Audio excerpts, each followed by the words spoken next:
अच्छा भी आ ਜਿਹੜੇ ਬੰਦੇ ਨਾ ਟਿਕਟੌਕ ਤੇ ਵੀਡੀਓ ਬਣਾਉਂਦੇ ਆ ਵੀਡੀਓ ਲਾਉਂਦੇ ਆ ਅਸੀਂ ਵੀ ਬਣਾਉਂਦੇ ਆ ਲਾਉਂਦੇ ਆ ਪਰ ਵੀਡੀਓ ਬਣਾਉਣ ਦਾ ਮਕਸਦ ਇਹ ਹੁੰਦਾ ਵਾ ਇਹ ਜਿਹੜਾ ਨੈਟਵਰਕ ਆ ਨਾ ਇਹ ਇੱਕ ਮੁਖਤ ਦਾ ਲੋਕਾਂ ਨੂੰ ਸਮਝਾਉਣੇ ਦਾ ਜਰੀਆ ਵਾ ਬੜਾ ਵੱਡਾ ਤੇ ਤਕਰੀਬਨ ਨਵੀਂ ਨਸਲ ਇਹਨੂੰ ਵੇਖਦੀ ਆ ਤੇ ਆ ਜਿਹੜੇ ਬੰਦੇ ਨਾ ਟਿਕਟੌਕ ਤੇ ਲੱਗੇ ਹੋਏ ਆ ਕੋਈ ਮੁੱਛਾਂ ਨੂੰ ਵੱਟ ਦੇ ਕੇ ਕੋਈ ਹਕਾਰੀ ਗੱਲ ਕਰਦਾ ਕੋਈ ਕਹਿੰਦਾ ਓਏ ਸਾਡਾ ਤੇ ਖੜਾਕ ਦੇਖਣਾ ਹੋਵੇ ਤਾਂ ਸਾਡੇ ਪਿੰਡ ਆ ਜੀ ਕੋਈ ਕਹਿੰਦਾ ਓਏ ਅਸੀਂ ਤਾਂ ਜਦੋਂ ਦੇ ਜੰਮੇ ਆ ਕਹਿੰਦਾ ਬਾਅਦ ਦੇ ਵਿੱਚ ਦਾਈਆਂ ਦੇ ਗਲ ਘੁੱਟ ਦਿੱਤੇ ਇੱਦਾਂ ਦੀਆਂ ਗੱਲਾਂ ਜਿਹੜੀਆਂ ਨਾ ਇਹ ਪੁੱਠਾ ਸਬਕ ਨਹੀਂ ਨਵੀਂ ਜਨਰੇਸ਼ਨ ਨੂੰ ਦੇਈਦਾ ਟਿਕਟੌਕ ਤੇ ਇਦਾਂ ਦੀ ਗੱਲ ਕਰੋ ਜਿਹੜਾ ਲੋਕ ਤੁਹਾਨੂੰ ਪਸੰਦ ਕਰਨ ਕੋਈ ਅਗਰ ਤੁਹਾਡੀ ਗੱਲ ਤੋਂ ਇੱਕ ਬੰਦੇ ਨੇ ਵੀ ਸਬਕ ਸਿੱਖ ਲਿਆ ਤੇ ਅਲਹਮਦੁਲਿਲਾ ਅੱਲਾ ਦੇ ਹੁਕਮ ਦੇ ਨਾਲ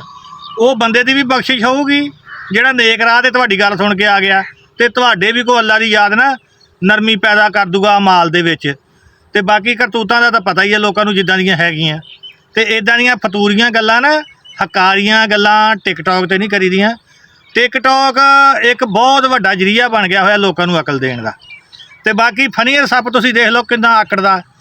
ਤੇ ਉਹੀ ਜੱਟ ਜ਼ਿਮੀਂਦਾਰ ਸੋਟਾ ਉਹਦੀ ਧੌਣ ਦੇ ਵਿੱਚ ਮਾਰ ਕੇ ਨਾ ਤੇ ਉਸੇ ਹੀ ਡੰਡੇ ਦੇ ਮੁਰਗੇ ਉੱਤੇ ਟੰਗ ਕੇ ਤੁਰਿਆ ਫਿਰਦਾ ਰਹਿੰਦਾ ਇਸ ਕਰਕੇ ਅੱਲਾ ਤੋਂ ਡਰੋ ਭਾਈ ਬੰਦੇ ਨੂੰ ਬੁਖਾਰ ਚੜ੍ਹ ਜੇ ਨਾ ਇੱਕ ਬੁਖਾਰ ਹੀ ਨਹੀਂ ਉੱਠਣ ਦਿੰਦਾ ਤੇ ਆ ਫਤੂਰੀਆਂ ਗੱਲਾਂ ਜਿਹੜੀਆਂ ਇਹ ਨਵੀਂ ਜਨਰੇਸ਼ਨ ਦੇ ਦਿਮਾਗ 'ਚ ਨਹੀਂ ਪਾਈ ਦੀਆਂ ਹਾਲੇ ਤੇ ਸੁਲਤਾਨ ਰਾਈ ਦੇ ਨਾ ਉਹ ਸੁਲਤਾਨ ਰਾਈ ਨੇ ਇੱਕ ਡਾਂਗ ਦੇ ਨਾਲ 70 ਬੰਦੇ ਮਾਰ ਦੇਣੇ